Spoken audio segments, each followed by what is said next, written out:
Good morning, everybody, and thank you for joining us. Today, we are talking about user-centered design, and Andrew's going to be sharing all of his secrets about how to make your next design project brilliant. I'm Gemma Comley, and I'm the marketing manager at Geiston. We're a bespoke software company in Bristol. We've been running this series to provide people with advice about things that they can be doing now during this current crisis, and also how to start looking ahead to the future. So getting your designs and software brilliantly perfect is just a really good way to start with that. Andrew's going to be running through some slides. We will be recording the session and sending it around later, so take notes if you need to, but we will send things for you to catch up on later. There'll be a chance to do some Q&A, just so you can use the Q&A functionality of the Zoom call at the bottom, and we will get to those at the end. So without further ado, I'm going to hand over to Andrew. Let me share my screen.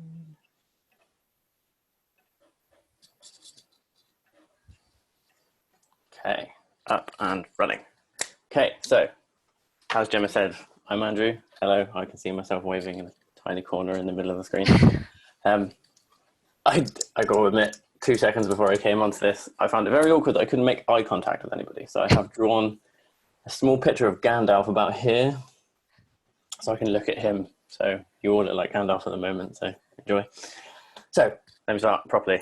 I'm Andrew, so I lead the design and UX here at Geiston, as Gemma said. So I've been a designer for quite a while now, decade or so. Don't really count after 10 years goes by, I think. I've worked in various bits of the design industry. So I've worked in print, I've worked in digital, in marketing, lots of different bits.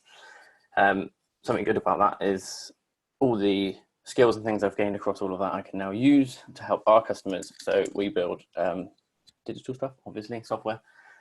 So I can use all those skills to help people to define, to build, and to evolve some great digital products. So let's get down to it. So what is user-centered design?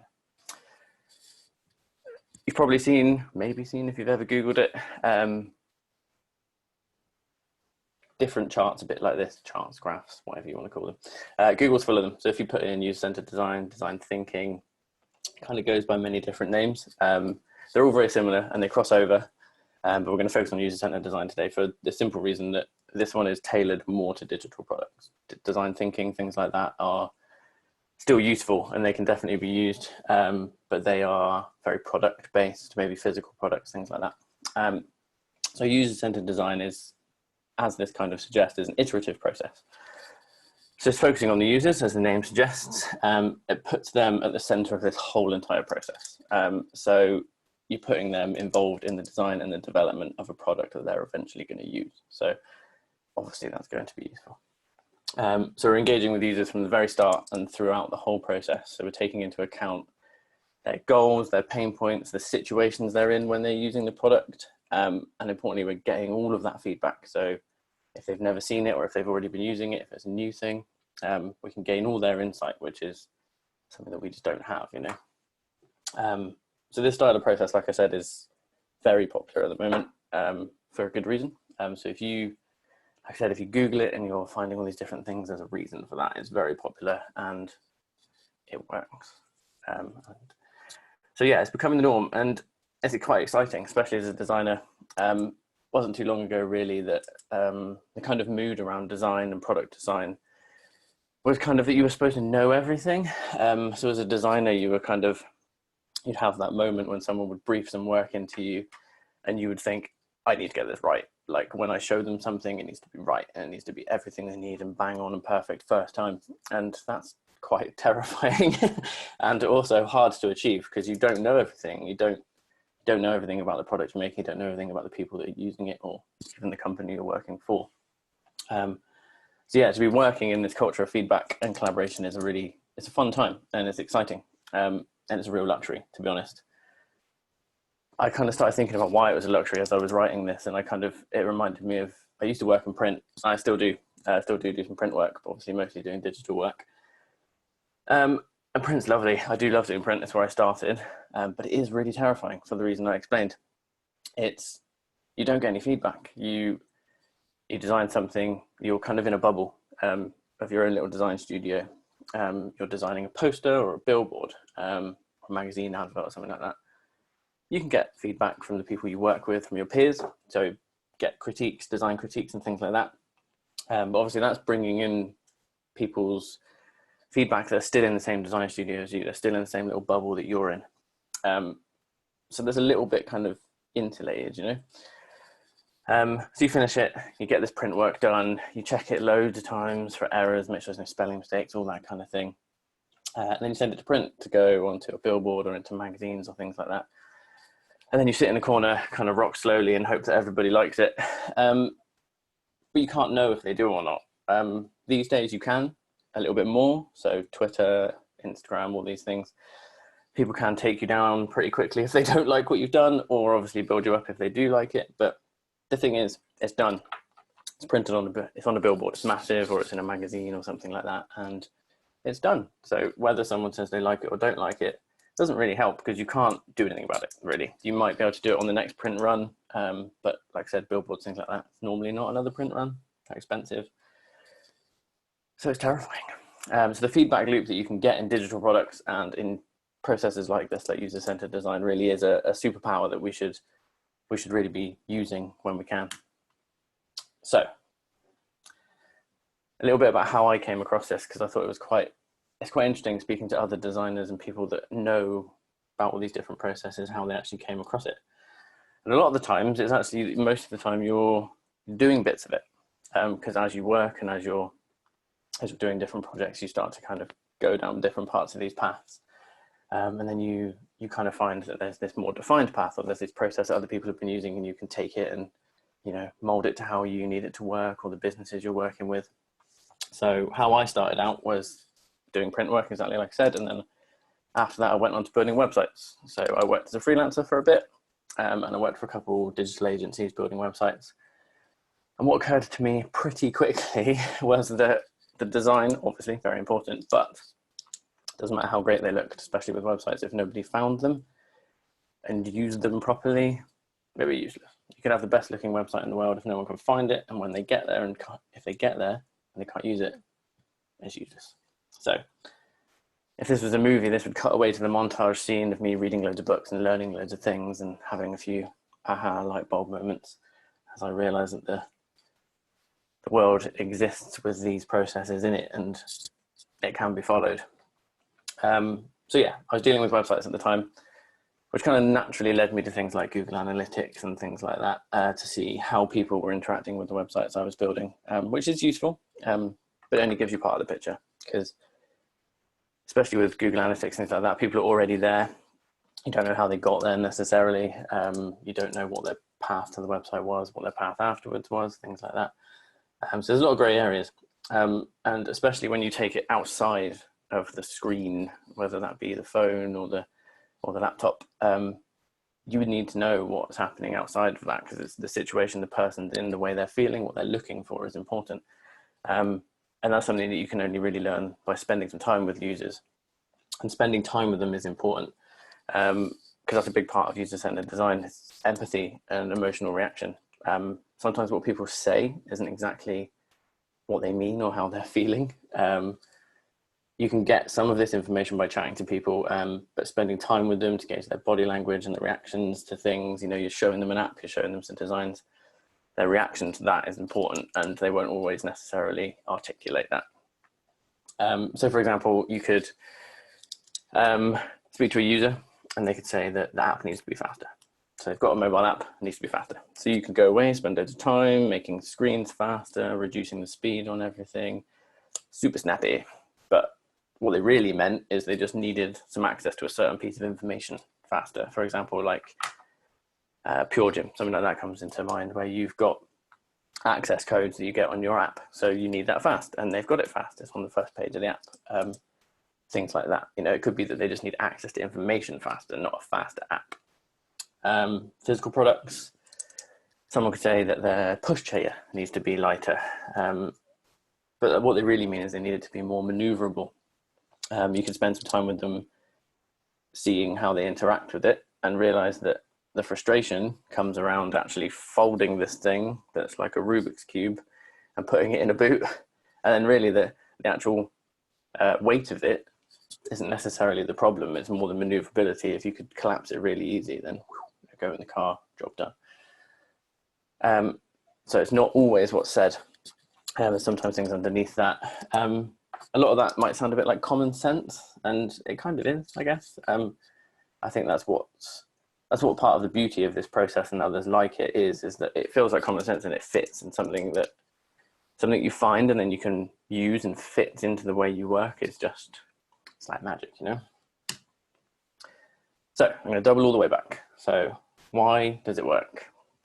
So to start off, I want to tell you a quick story, because I think obviously the world is built on stories, and I think it really illustrates how user-centered design works in action, and how it can actually help. So this story is not my own, but it's part of a book that I read on a website called Design Better, which is made by Envision, who makes some like prototyping software. The website and the software are both very good. So yeah, if you haven't seen it, go check it out. They've got some really good books on there, got some good resources, podcasts and things all around similar subjects like this, which are really good. So I've recently had my second child. So this story itself actually struck a chord with me, because I'd recently been through that. And it really illustrates how a process like this can actually help to make a positive change. So I am going to read a little bit of this just to get my numbers right. So worldwide, about 15 million premature babies are born every year. And unfortunately, some of those catch hypothermia, which sucks. As designers, we solve problems for others, and solving the problem of hypothermia in premature babies is a pretty worthwhile design challenge. So there was a team from Stanford's D School that set out to accomplish this. This team, the long name is Design for Extreme Affordability, which is often just known as Extreme, because that's cooler. So they ended up with a very innovative solution, but they wouldn't have arrived there if they just remained in their campus, working where they worked. They needed to get out, get a clear perspective, hospital staff, doctors, and the parents, obviously. So they initially thought that redesigning the existing incubators in the hospitals would help this problem. It'd be simpler, cost effective, and the easiest solution. But one of their team went out and toured a hospital in the pool, and they noticed that the hospital incubators were actually sitting empty. So they interviewed a doctor about this. And when they were interviewing them, the doctor mentioned that most of the homes where these babies were born are 30 or more miles away on rural roads. It's rough, it's hard to get to the hospital. So most of these parents are facing that problem at home, not at the hospital. That's something they obviously wouldn't have known had they have not gone and asked that question and seen it. So they obviously used that insight to drive their decisions. So instead of making a cheaper incubator, which was the initial idea, but it was going to be ineffective because cheaper but sat empty, not worth it. So they decided to design something to help people at home, which is this. It's a portable incubator called the Embrace, which looks pretty funky. They have a website, check it out. It's very cool, and a very important thing, helping a lot of people. So yeah, go and check it out. It's called the Embrace. So yeah, I understand that's obviously quite an extreme example to help to illustrate a point. But we're not all working on projects like this. You know, this is a big project. We're not all working on projects like this, and we don't all have the ability to travel halfway around the world either. But one thing to emphasize from this story, which I think is extremely important, is that it all revolves around something relatively simple, which is asking questions and listening to the answers, obviously. Doesn't really help if you don't listen. But that's something we're all capable of doing, regardless of what scale you do that at. We can ask questions, we can listen to people, and we can empathize with them, and we can care about their problems and how what we're making can solve those problems and make whatever thing it is better. And that's where user-centered design comes in. It works, and we use it because it works. I've kind of distilled down a few reasons why I think it works. There's many, obviously, and each project you do, great thing about processes like this is that you have that process, but you don't have to stick to every single bit of it. You can bend it to different things, as long as you're kind of conveying that message and you're sticking to the core values behind it. You don't have to, it doesn't have to be this linear thing. It's not supposed to be. So it works because it's empathetic. We're listening to people. We're going out there, we're putting ourselves in people's shoes, and we're learning about them before we are even trying to build something for them. We are finding out who they are, the situations they're in, the problems they're facing, the goals they have, and then we're using all that information to grow some ideas of how we can solve those problems and help them meet those goals.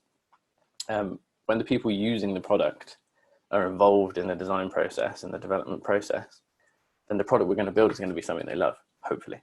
And they'll be advocates. You know, you've involved people from the beginning. They're interested. You've piqued their interest, and you're solving their problems. So they're going to like it. Obviously, design is subjective, but what's behind it is they're gonna like it, and they're gonna, if it solves the problem they have, they're onto a winner straight away. And if you know that before you touch a pencil to a piece of paper, then you're onto a winner. So when we're out there listening to people, we're learning their stories, we're getting some valuable insights into their day, and like I said, the situations that they're in when they're using the product. Like I said earlier, being inclusive of what's outside of the screen when you're talking to these people is extremely important.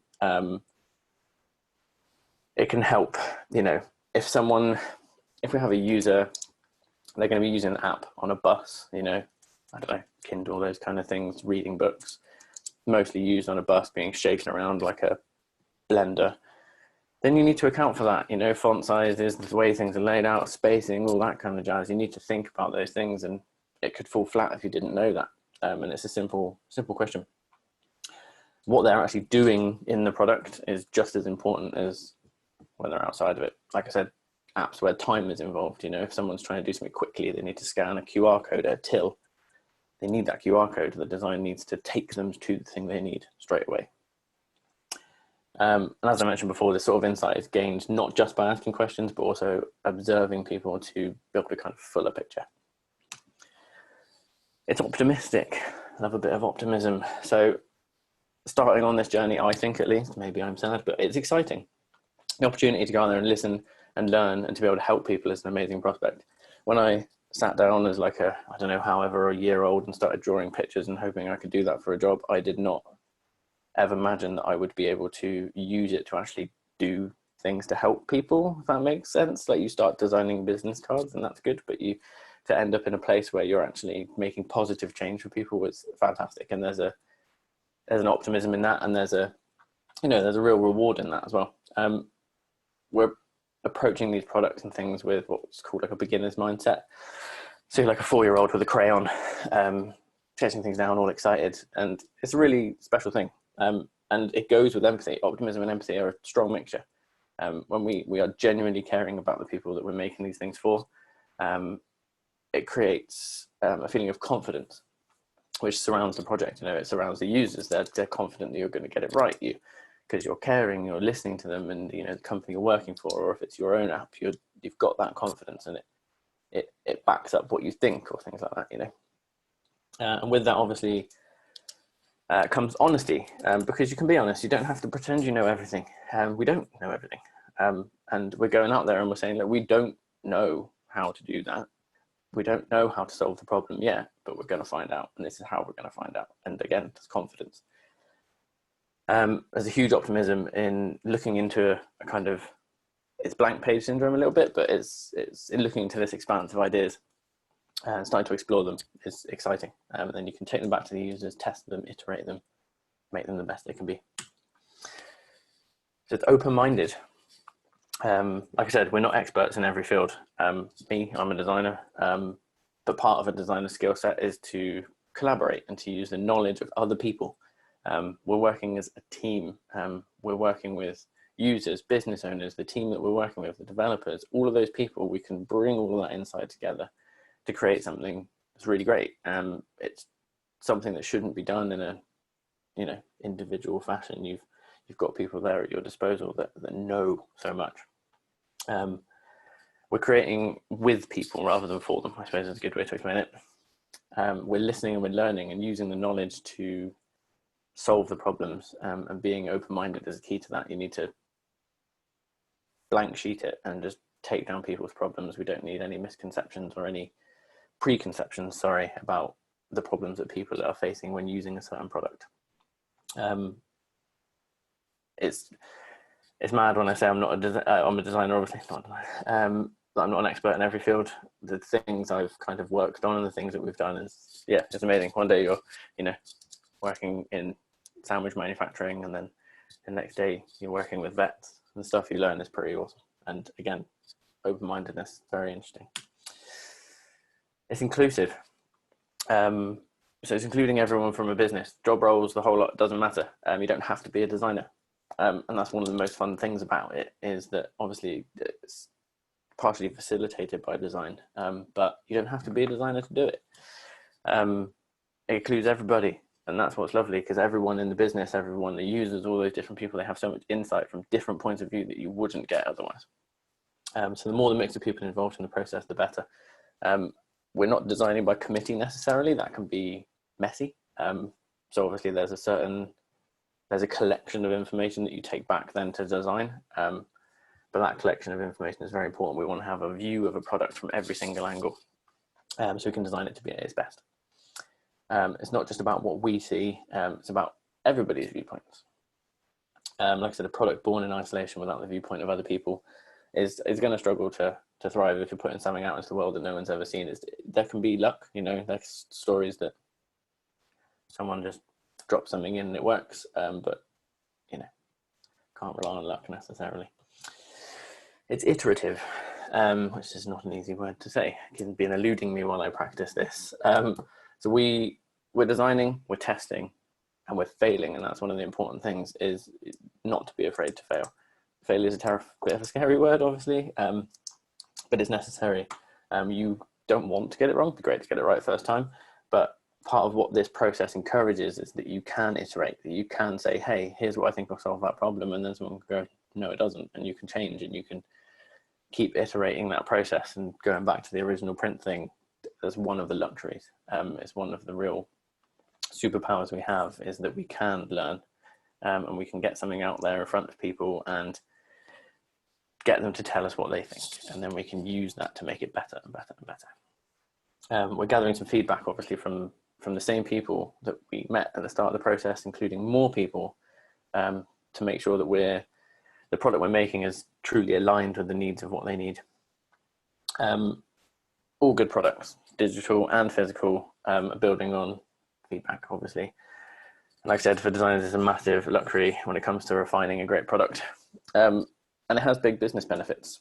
You know, if you're spending 2 days making a flat prototype in something like XD or Envision, like prototyping software, 2 days spent, get out there either digitally or physically to show people, get them to test the user journeys, get them to go through the steps that you think they'll go, give them, you know, you set them some goals, see if they can achieve them. And that's such important feedback that cost you 2 days rather than costing you, you know, take it through into development, build it, send it out, then realize it doesn't work.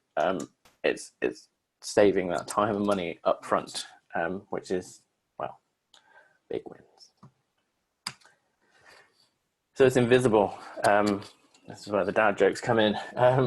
So yeah, I've kind of thought about it for a long time, that good design is pretty much invisible. It's like being Batman, but better at drawing. There's the dad joke for you.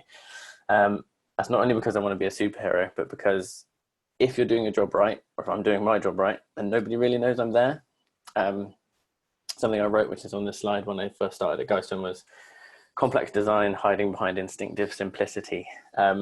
It's very fluffy around the edges and a bit high level, but it's something that to me helps me keep in mind that a well-designed product, it doesn't show off. It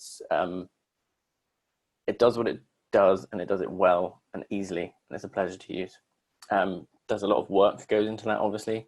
Making it do that takes time and takes a lot of clever design, but to a user who's picking it up, it should just simply be. Our job is to remove the distractions, gain the focus in the right places, and lead the user down the journey that we expect them to take or want them to take. And that it feels instinctive to them. It works, and they can't see any other way it would work. So hopefully this all sounds great. There's our kind of few things. Like I said, there's many more that we could go through, but that's kind of me distilling them down to a few things. Hopefully that's going some way to encouraging you to, you know, want a piece of the action. But I am aware, especially if you're Googling things like this, that a lot of the success stories around this process revolve around big companies, you know, Google's, Uber's, those kind of people. But in most cases, we're not dealing with that. We're dealing with the real world and the budgets that exist within it. So I just wanted to quickly run through a kind of few things, because it's important to me, and how we can do this in the real world, how we can use it to make an impact in everyday projects, which sounds like a bad term, but you know, we're not all working on these massive things. We're working on closer to home stuff. So when we're dealing with tight deadlines and budgets, you know, it often seems like fitting something in like this, fitting the time in to do these things is almost impossible. But I think anyway that this kind of process is scalable. Obviously, we would all love to have a limitless budget, limitless retainer that we can spend as much time as we need to working with users, fine-tuning every single detail of an app or a website. But the honest truth is that very rarely happens. If the budget allows you, then obviously jump in with both feet, get involved, because it really will help. But you really can get some serious gains out of conducting some of these activities at like a smaller scale. You can speak to users, you can do user research, you can do testing. They don't have to be huge efforts. You can do them smaller and they will still work. Knowing something is better than knowing nothing at all. Like there's there is a ton of things I could have put on this side, but I've kind of distilled it down into 3 of what I think are the big hitters.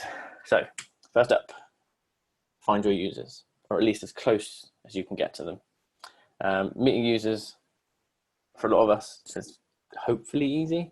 If you're working with a local company, you can pay them a visit, get a tour, go and see their offices. You can start to really build a picture of people, how they're working, what situations they're in, even just by looking around their office, meeting a few people, understanding what their day looks like, you know, what are they, the thing that we're building, where is it going to fit in, and what are they doing around it.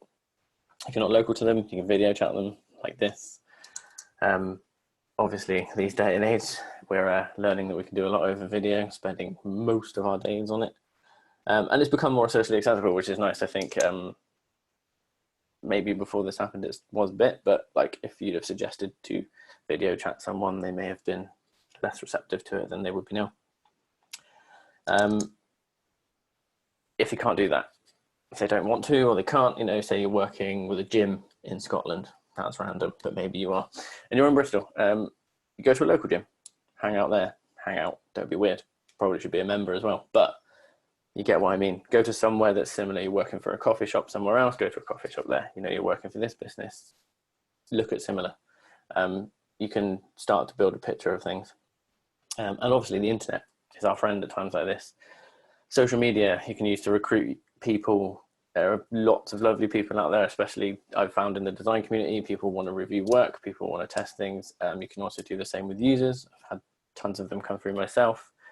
Websites advertising for people to test out new websites, or, you know, people on social media looking for a certain like person that goes to the gym or does this thing to come and talk to them. So it can definitely be a friend at a time like that. And obviously if you already have an existing product, then use that.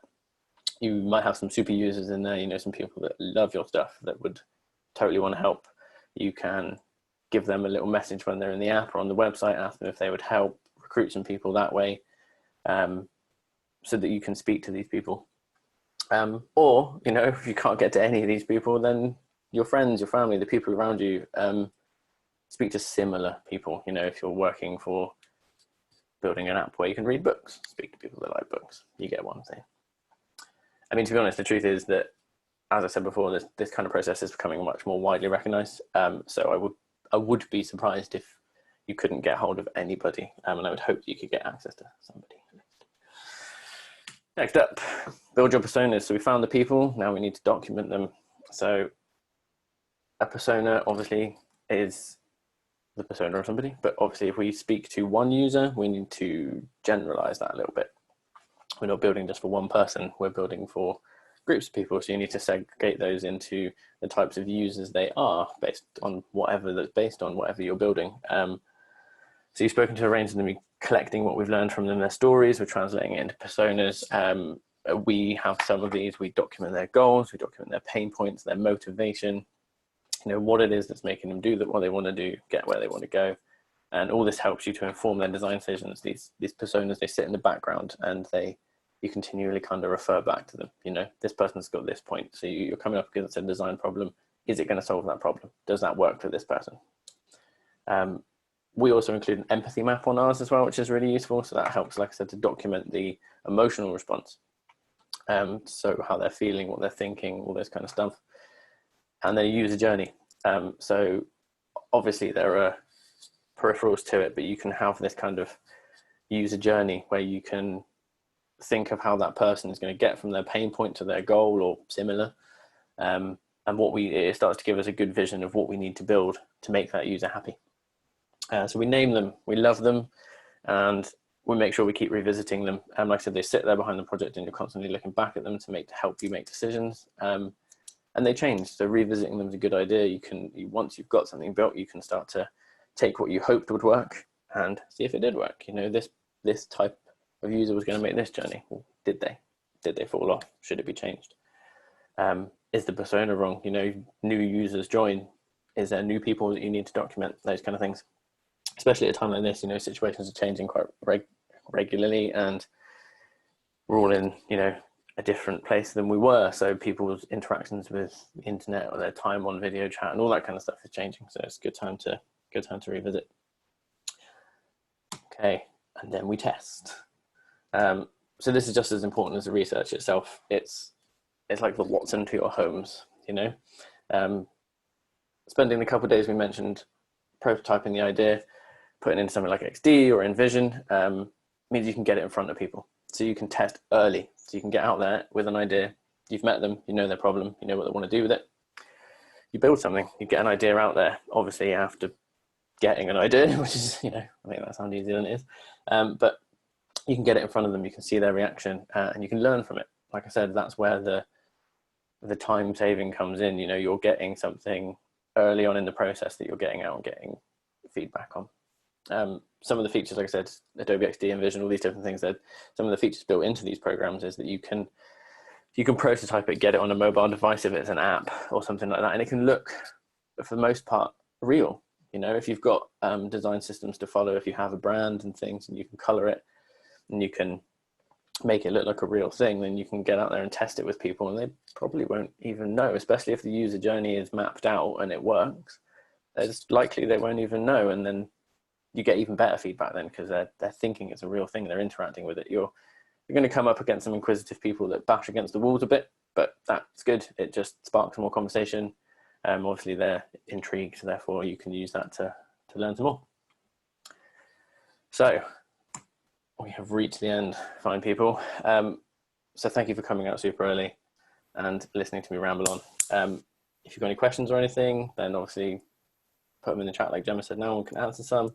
Or there's Geiston's Twitter and my Twitter if you want to catch up, shoot me a message on there. Thanks so much, Andrew. That was a really, really great presentation, and it's good to kind of see the science behind what you do. We've had a question that's come through. A brilliant question, actually, and I know you've got a lot to say about this. How do you convince the client that they need to take a user-focused approach in order to get the best results? Oh, that is a good one. Bravo, that is a good one.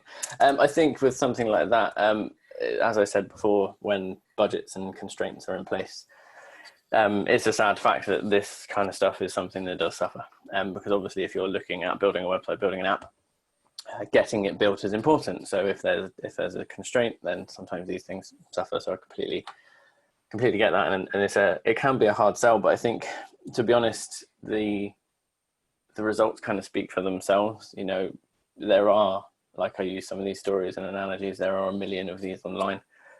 We use these to tell people, you know, because there is a user adoption of something is the success of the product, right? Whether that be internal or external. So someone might build something, and if no one's going to use it, like I said with the websites, it's not going to, you know, it's pointless. So that user adoption is a big focus of this process, because you're not only engaging with users straight away, but you're building something that's going to work for them, so that when they use it, it's going to work and it's going to do what they need. If you're building it in isolation outside of that, it's not going to. So selling it in that respect and convincing people that that is the approach to take, and hopefully that sways them. Like I said, or like Gemma said, there's a lot I could go on about that, but yeah, I think the results hopefully speak for themselves, and a lot of the time the testing side, if you can get some data up front, if you can look at analytics and start to build a picture of where people are going, it's a good start. Yeah. Another question for you, Andrew. Take a sip of tea. Doing all the things you mentioned, like user research and initial testing, they all take time. How can this be integrated into a typical agile project when there is not time allowed for this? Very good point. So there's no really easy answer to that, obviously, because every project is different, every time scale is different. The testing of things is something, again, that's got to be done on scale, like I said. So we work a lot with using design systems and stuff like that, so you can test components rather than full systems. So obviously part of the examples I was giving was going out and testing these kind of full user journeys with people, which you don't necessarily have to do. You can test with small components, you can test with parts of systems to make it fast. But yeah, it does all rely on having some engaged users up front, which I understand isn't going to happen every single time. You know, it's not every project isn't going to have that group of users that you can just go to test stuff straight away. So it is a hard thing to achieve. But yeah, I think the scaling of it is an important way to look at it. You don't have to build a full system to test. You don't have to build a full prototype to test. You could test. It's all about how you word the questions when you're testing, you know, and it's all about how you engage with that person when you're testing it. If you're framing up the test itself as a smaller thing, as a component-based thing, then it can be a lot quicker. Okay, brilliant. I think that is the questions for today. So we've gone, I think we're just bang on time there, Andrew, so well done. Thank you so much, everyone, for joining us, and thank you to Andrew for his time. We'll send around the recordings and the slides later, but thank you for joining us, and we'll see you soon. Thanks, everybody. Bye.